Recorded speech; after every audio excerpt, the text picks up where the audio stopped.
In 1944. The world is at war, but beneath the battles, another war is being fought, a war of technology. In the East, the Soviet Union is battered, but holding on. In the West, the United States holds a priceless secret, an aerial weapon decades ahead of its time, the Boeing B-29 Superfortress. This bomber was not just an aircraft. It was the largest industrial project in American history, costing more than the entire Manhattan Project. It was a giant of the skies, designed to fly higher, faster, and farther than any predecessor, making it untouchable. Its pressurized cabins, remote-controlled gun turrets, and massive range were unmatched. The secrets of the B-29 were the most guarded in the world. And yet, through a bizarre twist of fate, 3 of these technological marvels, damaged and lost, landed not in enemy territory, but on the soil of the Soviet Union. This was not a capture, it was a gift. And the response from Joseph Stalin would ignite the most intense phase of the Cold War.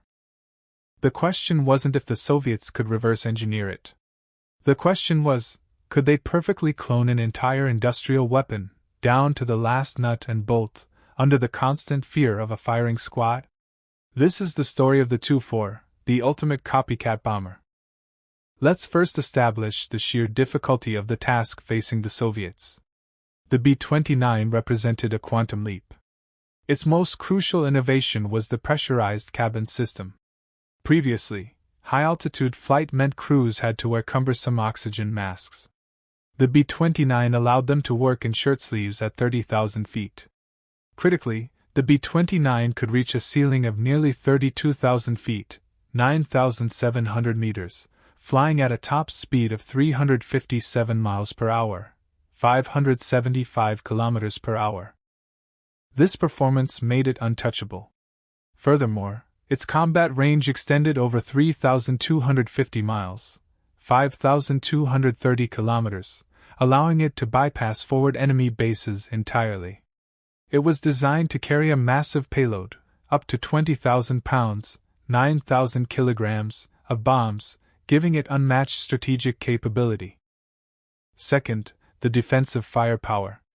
The B-29 featured the first integrated General Electric remote fire control system. This system was the peak of 1940s electromechanical engineering, and its wiring alone was a masterpiece of complexity.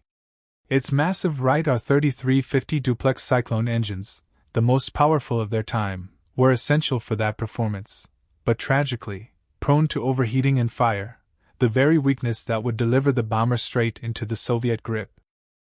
Between July and November of 1944, 4 separate B-29s, all operating out of bases in China or India against Japanese targets, were forced to land on Soviet soil near Vladivostok. The most famous was the Ramp Tramp, captained by Lieutenant Colonel Howard L. Hutchison, forced down by critical fuel levels after heavy combat. The crews, adhering to international protocol, expected to be refueled and released. But the Soviet Union was bound by a neutrality pact with Japan. Legally, they were required to intern the crews and impound the aircraft. This legal loophole was immediately exploited by Moscow. Stalin saw the opportunity. The planes were hastily stripped of identifying marks and, under tight secrecy, 3 of the 4 aircraft, 1 unusable for flight, 2 perfectly reparable, were shipped across the USSR to the highly secure Kazan aircraft production plant, Factory No. 22. The U.S. crews, meanwhile, were held until the end of the war, a silent acknowledgement that their aircraft would never be returned. The timing was critical. The Soviet Union was racing to develop its own atomic bomb, the RDS-1. A nuclear weapon is useless without a means to deliver it. The current Soviet heavy bomber, the Petlyakov P-8, was obsolete and couldn't handle the heavy bomb casing.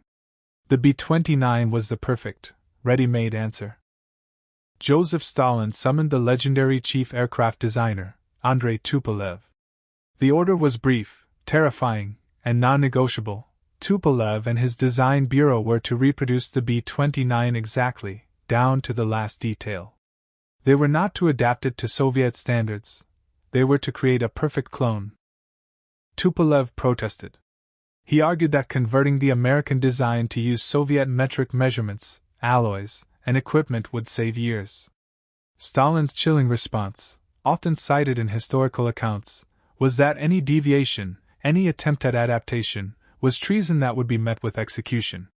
Copy it precisely, or you will be shot. The entire project was designated Project B. The stakes were personal for every engineer and worker. This was not just a design project, it was a national emergency. More than 900 factories across the Soviet Union were mobilized, and hundreds of thousands of workers were pulled into the massive effort, all working under intense political pressure to meet an impossible deadline. Project B began with the meticulous destruction of one B-29, the ramp tramp. Engineers were ordered to dissect the plane piece by piece, a process Tupolev himself called destructive analysis. Every single component, from the nose cone to the tail section, was measured, weighed, photographed, and painstakingly catalogued. This process resulted in a mountain of documentation. Over 100,000 new blueprints had to be drawn, translating the American engineering into Soviet technical documentation. They even measured the elasticity and hardness of the plastic knobs and seat materials. Nothing was left to chance. The most challenging components were the smaller elements, the insignificant pieces that formed the larger machine. We're talking about the specialized rivets, the wiring looms, and the radio components. The Soviets lacked the specialized tools to simply build these parts. They had to clone the tools first, just to clone the parts. The biggest technical hurdle was the clash between systems. American industry relied on the imperial system inches, feet, and pounds, while Soviet industry used the metric system millimeters, meters, and kilograms. A standard American bolt of 3/8 of an inch, for example, is exactly 9.525 in millimeters. The Soviets had to produce a bolt that measured precisely 9.525 millimeters. Why not just round up to 9.5 millimeters? Because the airframe structure relies on exact precision. If the parts weren't precisely the same size, the enormous stresses of high-altitude flight would lead to metal fatigue and catastrophic failure. Rounding numbers was simply not an option. Tupolev demanded absolute fidelity to the original American specifications. This same issue applied to the materials. The B-29 used a specific type of thin, lightweight American aluminum alloy. Soviet aluminum was slightly different in composition and thickness. After extensive research, they had to develop a new aluminum alloy just for this project to ensure the Tu-4 would fly and weigh nearly the same as its American counterpart. It ended up slightly heavier, but remarkably close. And the engines posed another major issue. The Soviet Shvetsov Ash-73TK engine, while based on the American design, was heavier and initially less reliable than the Wright R-3350. This required minor, yet complicated, modifications to the wing mounting points, one of the few areas where Tupolev was forced to deviate from the American design. The sheer terror of political failure led to a degree of paranoia among the Soviet engineers. The order was, copy precisely, and they meant everything. The most famous anecdotal example is the legend of the Pepsi can holder or the cigarette lighter, which were allegedly replicated. But the truly absurd examples were the mistakes. One B-29 had an engine mount where a screw hole was drilled in the wrong place and patched up by the American factory worker. Tupolev's team, not knowing if this was a necessary structural element, replicated the mistake exactly on their new Tu-4s. Another example was an internal sheet of metal on the wing that was slightly warped or damaged. The Soviet copy had the same slight warp. This meticulous, almost religious devotion to duplication underscores the massive political risk involved. It was safer to copy a non-functional flaw than to introduce an innovation that might be deemed a mistake. After 3 years of intensive, grueling work, the Tu-4 was finally ready for flight. Its NATO reporting name would be Bull. The Soviets had succeeded. The Tu-4 achieved a top speed of 348 miles per hour, 560 kilometers per hour, and a service ceiling of 31,500 feet, 9,600 meters, nearly identical to the original B-29. Despite the heavier Soviet components, the Bull achieved the same range and was actually certified to carry a slightly heavier bomb load of up to 24,000 pounds, 11,000 kilograms, proving the structural integrity of the clone design. The only major intentional design change was to the armament. The American 0.50 caliber machine guns were replaced with Soviet 23mm cannons, giving the II-4 superior defensive capability.